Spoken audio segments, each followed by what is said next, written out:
Hi there, my name's Steve Newton. I've just written a book for you called Cancer, What Is It? How do you get cancer? And what is the best cancer treatment? And I'd like to share with you a little bit about how this book came into being. First of all, let me say, I don't have cancer, nor do I ever intend to get cancer. But a good friend of mine was diagnosed with breast cancer back in 2000. She underwent 5 years of conventional therapy, during which time she lost her husband, she lost her business, and she was socially alienated by friends and family. And then in 2005, she was diagnosed terminal. At that point, she said, I'd rather die than go through that again. But I don't want to die. I've got too much to live for. So she sought out some alternative treatments. And I'm happy to say that at the time of release of this book, July 2012, she's still going strong. So in order to better understand her situation, I asked myself 3 questions. You guessed it. Cancer, what is it? How do you get cancer? What is the best treatment?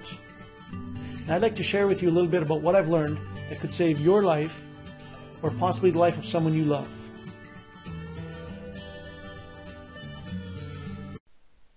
I've learned a few interesting things about cancer while researching for my book, Cancer, What Is It? How do you get cancer? And what is the best cancer treatment? It's available at cancerwhatisit.com. Now, I believe that if you understand what cancer is and how to treat it, you can go a long way towards preventing it. So to me, it's very important that you understand the differences between conventional Western medical treatments and some of the more traditional or alternative treatments. Cancer is treated differently in North American or Western medicine than it is in other parts of the world. It generally focuses on identifying and treating the symptoms. There are many symptoms for cancer, but they can also be the same symptoms for other diseases. So it's absolutely important that you always get a second opinion. Remember, 50% of all doctors finished in the bottom half of their class at medical school.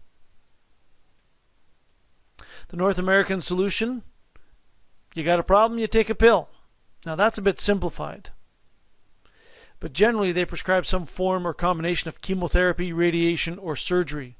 And these are often referred to as invasive treatments. On the other hand, the European and Eastern, which are traditional or alternative solutions, tend to focus on the cause. They focus on what's right for the individual. They focus on achieving a balance of mental, physical, and spiritual health, as well as diet and nutrition.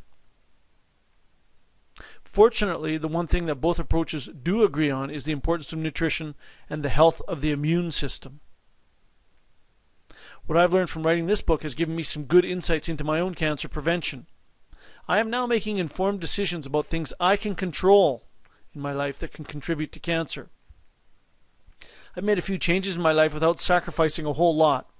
Simple things to do with lifestyle, like diet and nutrition, stress management, and general all-around wellness. The changes I've made in my life are nothing compared to what I would have to do if I had cancer. Think about that for a second. Simple things like I don't eat in restaurants much anymore. I enjoy cooking. It's something of a hobby to me. I use a 70-30 split on my diet, where I eat 70% healthy foods that have good nutritional value. Now that doesn't mean I rush out and eat 30% fast food or junk foods. But it does mean that if I if I want to enjoy a steak once in a while, then I can do it. And generally organic is better. You've all heard that phrase, you are what you eat? Maybe it's more appropriate to say, your lifestyle determines your death style. Now stress is an interesting thing. We all experience in some form or another. There's some science out there that suggests that psychological stress from whatever form at a cellular level is a significant contributor to diseases such as cancer. Stress kills. I do believe that. You've all heard the saying, laughter is the best medicine. Well, that might be truer than you think. There's some science that suggests that laughter reduces stress levels and increases a bunch of disease-fighting capacity at the cellular level. So there's so much you can do to help prevent cancer without giving up all that much. And the best advice I can give you is to invest a bit of your time now in learning about cancer and how to prevent it. I did. And I've saved you a whole bunch of trouble and time. what I've learned is available in my book. My book, Cancer, What Is It? How Do You Get Cancer, and What is the Best Cancer Treatment, is a practical guide to several things that you may want to consider in your research. For about the same price as a fast food meal, which ironically may contribute to causing cancer, you get practical information on what cancer is and how the body deals with it, how to prevent cancer using things that are within your control, the pros and cons of conventional and alternative cancer treatments, the importance of detoxification and nutrition in fighting and preventing cancer, some tips around cancer survivorship and living with the cancer patient, and I have first-hand experience with that. Some information on end-of-life planning. I also have some first-hand experience with that. As well, there's a useful list at the end of the book of web resources that you can start your own research with.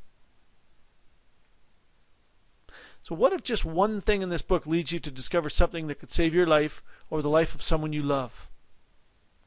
What if just one thing in this book leads you to living a full, happy life free of cancer? Consider the alternative. Take control of your life now. My book, Cancer, What Is It?